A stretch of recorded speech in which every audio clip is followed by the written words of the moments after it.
जय हिंद प्यारे बच्चों। आज मैं आपके लिए विषय सामाजिक विज्ञान कक्षा 10 माध्यमिक शिक्षा बोर्ड अजमेर NCERT द्वारा 2022 का मॉडल पेपर लेके आई हूँ, जिसमें मैं आपको अभाग कराऊंगी। पूरा टाइम मिलेगा आपको करने का 2 घंटे 45 मिनट और पूर्णांक 80 नंबर का ये अभाग जो लेके आई हूँ, इसमें महत्वपूर्ण प्रश्न है, जरूर कीजिएगा। यह 30 नंबर का आपके आएगा अभाग जो मैं आपके लिए लेके आई हूँ। सभी प्रश्न हल करने अनिवार्य हैं। जिन प्रश्नों के आंतरिक खंड हैं उन सभी के उत्तर एक साथ ही लिखें। अब बहुविकल्पी पहला प्रश्न आएगा बच्चों। बहुविकल्पी जिसमें 4 में से आपको एक चूज करना है। प्रश्न 1 नंबर 1 है, निम्न प्रश्नों के उत्तर का सही विकल्प चयन कर उत्तर पुस्तिका में कीजिए। जैसे 1929 में कांग्रेस के लाहौर अधिवेशन के अध्यक्ष थे तो पंडित जवाहरलाल नेहरू अध्यक्ष थे। दूसरे में नेपोलियन की संहिता का निर्माण हुआ था तो 1804 में नेपोलियन की संहिता का निर्माण हुआ था। आर्थिक महामंदी की शुरुआत कब से हुई?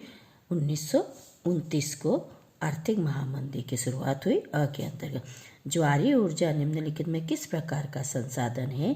पुनः पूर्ति योग्य। अ में ये सही है इसका। इनमें से किस राज्य में काली मृदा मुख्य रूप से पाई जाती है? इनमें से किस राज्य में काली मृदा मुख्य रूप से पाई जाती है? तो गुजरात। जम्मू कश्मीर में नहीं पाई जाती, राजस्थान में नहीं पाई, झारखंड में नहीं, गुजरात में सबसे ज़्यादा पाई जाती है। बाघ परियोजना कब लागू की गई? 1973 में। ब के अंतर्गत है 1973 में बाघ परियोजना लागू गई। श्रीलंका में सिंहली भाषा को राजभाषा घोषित किया गया 1956 में। श्रीलंका में सिंहली भाषा को राजभाषा घोषित किया गया। सत्ता के साझेदारी के अंतर्गत प्रश्न है 1956 में। निम्न में से केंद्र शासित प्रदेश चंडीगढ़ भी है, दिल्ली भी है, लक्षद्वीप भी है, उपयुक्त सभी। तो इसमें उपयुक्त सभी आएगा। अब बच्चों, निम्न में से किस देश में सार्वजनिक जीवन में महिलाओं का प्रतिनिधित्व सबसे कम है? तो भारत, स्वीडन, नॉर्वे और अमेरिका। जिसमें आपका सही आंसर होगा भारत। भारत में सूचना का अधिकार कब लागू किया गया? तो 2005 में सूचना का अधिकार लागू किया गया। भारत में सूचना का अधिकार 2005 में लागू किया गया। उद्योगों को किस क्षेत्र में शामिल किया जाता है? तो उद्योगों को द्वितीय क्षेत्र में, पहला तो होता है कृषि, खेत वगैरह होते हैं, दूसरे में उद्योगों को किस क्षेत्र में शामिल किया? तो द्वितीय क्षेत्र में के अंतर्गत। विभिन्न देशों के बीच परस्पर संबंध और तीव्र एकीकरण की प्रक्रिया कहलाती है वैश्वीकरण। विभिन्न देशों के, बहुत सारे देशों के बीच जो संबंध बनते हैं और जो एकदम उद्योग लगा करके, कंपनियां लगा करके जो प्रक्रिया कहलाती है आर्थिक विकास के कारण, वो है वैश्वीकरण की प्रक्रिया कहलाती है। अब दूसरा आपका आएगा बच्चों प्रश्न नंबर 2, रिक्त स्थानों की पूर्ति कीजिए। नेपोलियन की संहिता का निर्माण हुआ था 1804 में हुआ था। संसाधन मानवीय क्रियाओं का परिणाम है। सत्ता की साझेदारी दरअसल लोकतंत्र की आत्मा है, ये आपके पाठ है सामाजिक में। औसत आय को प्रति व्यक्ति आय भी कहा जाता है। भारत में बड़े अनुपात में श्रमिक असंगठित क्षेत्र में काम कर रहे हैं, बड़े अनुपात में। बहुराष्ट्रीय कंपनियां वैश्वीकरण की भूमिका में, प्रक्रिया में मुख्य भूमिका निभा रही हैं। तीसरा प्रश्न है आपके अति लघुत्रात्मक प्रश्न आएंगे, जो आपके सामने प्रश्नों का उत्तर एक शब्द या एक पंक्ति में आपको देना है, जो 12 नंबर का आएगा। दांडी किस राज्य में है? दांडी गुजरात राज्य में है। दांडी कहाँ है?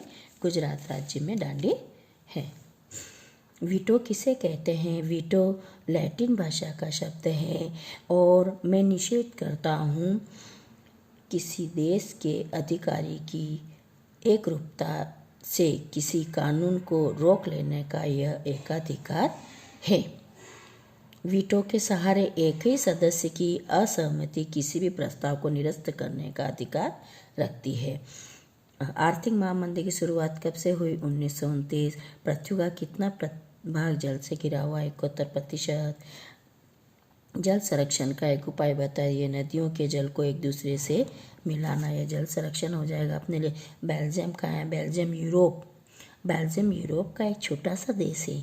इसकी सीमाएं फ्रांस, नीदरलैंड, जर्मनी से लगती हैं।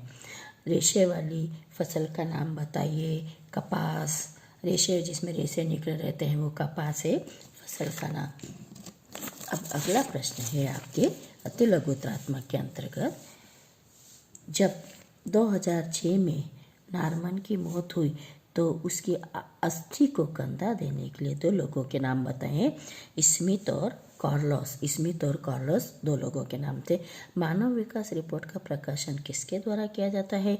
UNDP के द्वारा किया जाता है। UNDP के द्वारा मानव विकास रिपोर्ट का प्रकाशन किया जाता है। खुली बेरोजगारी किसे कहते हैं? खुली बेरोजगारी से क्या अभिप्राय है?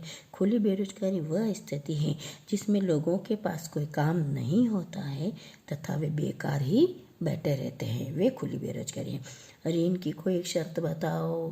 ऋण, ये अर्थशास्त्र का प्रश्न है आपके। तो ऋण की कोई एक शर्त ब्याज दर। ब्याज आप नॉर्मली जानते हो शब्द को। भारत के लघु एवं कुटीर उद्योगों का पतन। वैश्वीकरण के फलस्वरूप भारत को होने वाली हानि बताइए।